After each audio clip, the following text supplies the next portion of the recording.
Hi guys, it's Gungun Punia. तो ये कोई भी स्क्रिप्टेड वीडियो नहीं है, ये मेरी मम्मा की रियल स्टोरी है, मेरी मम्मा की रियल जर्नी है। मैं आप लोगों के साथ शेयर करना चाहती हूँ। तो हम लोग स्टार्ट करते हैं। 22 अप्रैल 2024 की ये सारी बातें हैं।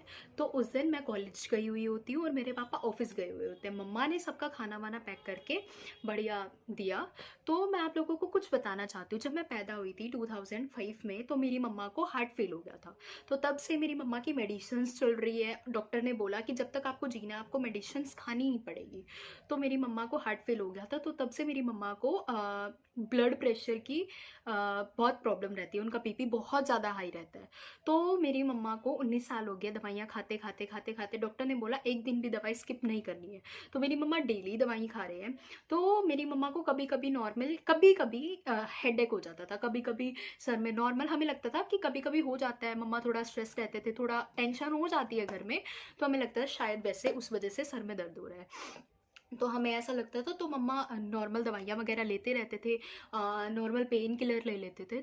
तो फिर उसके बाद 22 अप्रैल को मेरे पापा मुझे कॉल करते हैं कि गुन्नू घर पे आ जाओ। और पापा ने मुझे ऐसे करके बोला कि मम्मा की थोड़ी ज़्यादा तबीयत ख़राब है। तो हमें तो पता था मम्मा को जैसे कभी कभार हो जाता था, बीपी हाई की वजह से प्रॉब्लम आ जाती थी। तो मुझे लगा शायद वैसे ही हो गया होगा। तो मैंने उस दिन घर आके देखा तो मम्मा की थोड़ी ज़्यादा तबीयत ख़राब थी। मम्मा को बहुत ज़्यादा वॉमिट हो रही थी, बहुत ज़्यादा वॉमिट हो रही थी। उनको ब्रेन में मतलब ऐसे दिक्कत हो रही थी, बहुत ज़्यादा ही दर्द हो रहा था। उस दिन हेडेक मम्मा से बर्दाश्त ही नहीं हो रहा था, बिल्कुल भी बर्दाश्त नहीं हो रहा था।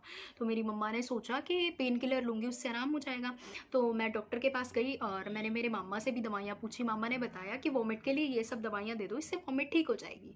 तो ऐसा होता है, मेरी मम्मा कभी भी कितने भी बीमार हो जाए, कभी भी खाना खाना नहीं छोड़ते हैं। मतलब हमेशा डाइट उनकी रहती है कि हमेशा खाना होता है, क्योंकि वो उनको ऐसा लगता है कि खाऊंगी नहीं तो काम कैसे करूंगी।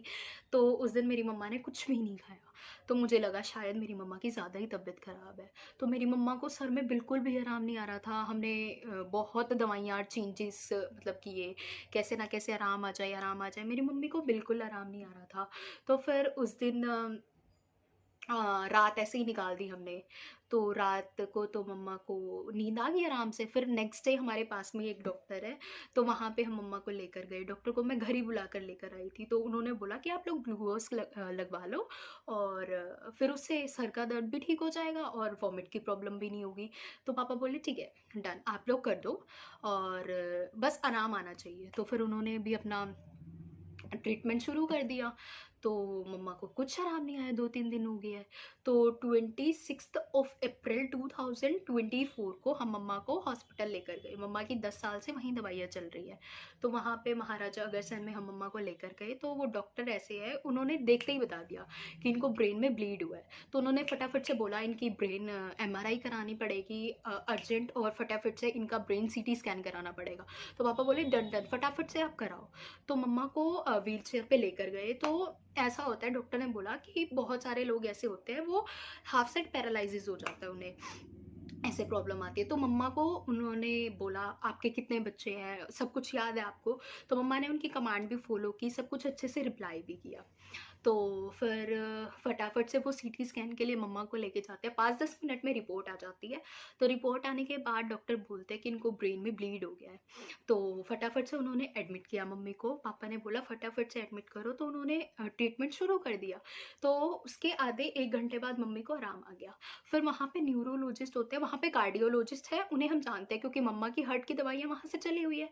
तो मम्मा को ब्रेन की प्रॉब्लम हुई थी, तो वहाँ के कार्डियोलॉजिस्ट और न्यूरोलॉजिस्ट ने हम लोगों को बोला कि आप लोगों को अपॉइंटमेंट लेनी पड़ेगी।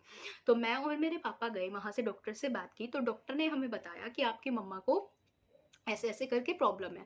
उन्होंने स्क्रीन पे हमें सब कुछ शो किया कि आपको ऐसे ऐसे ऐसे ऐसे करके आपकी मम्मा को प्रॉब्लम है। तो हम लोग देख रहे थे, समझ रहे थे। तो डॉक्टर ने हमें बताया आपकी मम्मा को एन्यूरिज्म की प्रॉब्लम है। तो बेसिकली एन्यूरिज्म क्या होता है? एन्यूरिज्म ब्रेन की एक ऐसी बीमारी होती है जिसमें वेन्स होती है ना, वो फूल जाती है, वो बलून टाइप स्ट्रक्चर हो जाता है।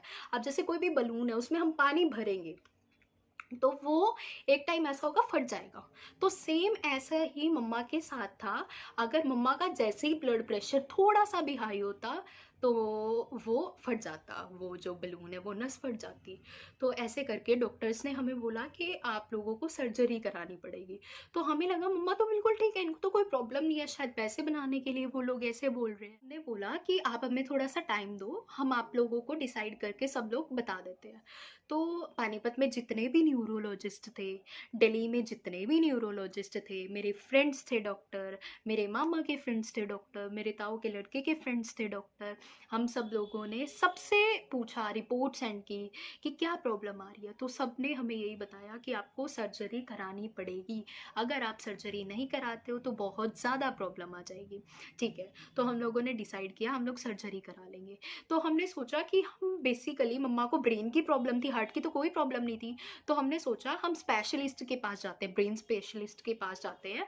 और हमने यहाँ घर से थोड़ा सा दूर हम लोग गए, वहाँ पे एक डॉक्टर है, वो न्यूरो सर्जन ही है, ब्रेन स्पेशलिस्ट है। तो हम लोग वहाँ पे गए, तो डॉक्टर ने बोला, हम वहाँ पे गए थे 28 को। तो 28 को मम्मा पूरा दिन ठीक रहे, मतलब दवाइयाँ वगैरह, ड्रिप वगैरह लग रही थी, दवाइयाँ वगैरह वो खा रहे थे और खाना भी खा रहे थे मम्मा, सब कुछ ठीक था, बहुत बढ़िया था सब कुछ। बस थोड़ी सी तबीयत मम्मा की खराब थी, बाकी सब कुछ ओके था। तो हमें लगा थोड़े टाइम बाद मम्मा ठीक हो जाएंगे। तो फिर डॉक्टर बोलता है कि हमें ना आपके मम्मा की एंजियोग्राफी करानी पड़ेगी, उसमें ब्रेन का पूरा स्ट्रक्चर हमें दिख जाएगा और हमें बेसिकली पता लग जाएगा कि आपकी मम्मा को कहाँ पे क्या प्रॉब्लम है, और सब कुछ एक ही चीज़ में पता लग जाएगी। तो पापा बोलते हैं डन, आप लोग करा लो। तो 29 ऑफ अप्रैल 2024 को मम्मा को एंजियोग्राफी के लिए लेकर गए। तो मम्मा खुद गए अपने पैरों से चल के, वैसे हम एम्बुलेंस में लेकर गए थे, पर सब कुछ बढ़िया था, मम्मा बिल्कुल ठीक थे उस टाइम तक। तो हम मम्मा को लेकर गए वहाँ पे। तो वहाँ पे डॉक्टर ने, मतलब कुछ प्रॉब्लम आ गई थी, या तो मशीन की प्रॉब्लम थी या फिर कुछ भी हो रहा था, मम्मा का एंजियोग्राफी नहीं हुआ।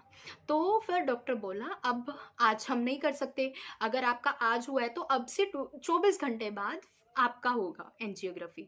तो हमने बोला ठीक है। तो 29 से 30 के बीच में हमारे पास पूरा एक दिन था, पूरा एक दिन। और 29 को रात को 1:30 बजे मेरी मम्मा का ब्लड प्रेशर इतना ज़्यादा हाई हो गया, डॉक्टर्स भाग रहे हैं इधर उधर इधर उधर इधर उधर, सब कुछ ट्राई करके देख लिया, सब कुछ देख लिया, बट बीपी कंट्रोल नहीं हुआ।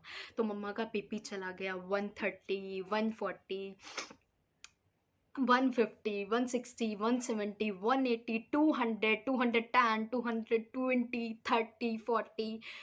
और एक टाइम आया जिस चीज़ का हमें डर था कि मम्मा का जो एक ब्रेन में बलून था वो फट गया। और उस टाइम पीरियड पे मम्मा अनकॉन्शियस हो गए थे, अनकॉन्शियस हो गए थे बिल्कुल ही, बिल्कुल मम्मा को होश नहीं था, कुछ नहीं था, मतलब बहुत ज़्यादा प्रॉब्लम आई थी। तो उसके बाद उसके बाद फिर डॉक्टर ने फटाफट से बोला कि सर्जरी करानी पड़ेगी। तो फिर हमें पता था, पापा को पता था सर्जरी तो करानी ही है।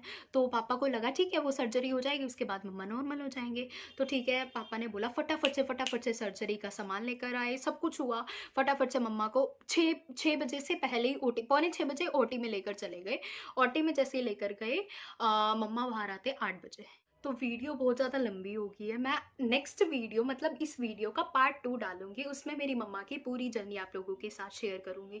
अगर आप लोगों को वीडियो अच्छी लगी हो तो चैनल को सब्सक्राइब कर देना, वीडियो लाइक कर देना, कमेंट कर देना और शेयर करना मत भूलना। Thank you, bye bye.